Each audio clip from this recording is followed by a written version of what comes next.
Beredar video seorang ibu hendak membuang bayinya di rel stasiun langsung menghebohkan publik. Diketahui, peristiwa itu terjadi di stasiun Pasar Minggu, Jakarta Selatan.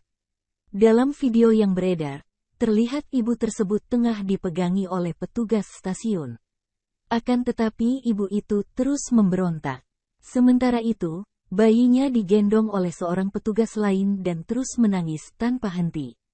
Video tersebut viral di media sosial dan diunggah oleh berbagai akun, salah satunya Instagram @updatejakarta. Dalam unggahannya tersebut belum diketahui identitas dari ibu tersebut, dan dinarasikan ibu itu berniat membuang sang buah hati ke rel kereta karena depresi. Kabar ini pun sampaikan kepada Kapolsek Pasar Minggu Kompol David Purba. Kompol David Purba mengatakan bahwa informasi yang beredar di media sosial tidak semua benar.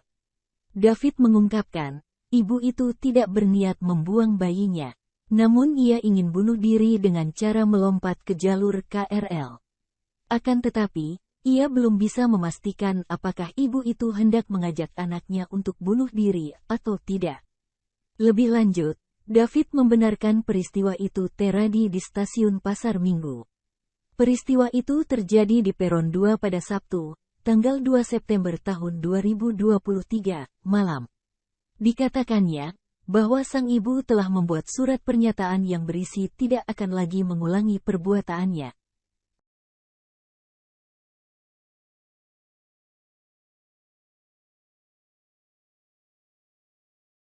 Terima kasih sudah nonton, jangan lupa like, subscribe, dan share ya!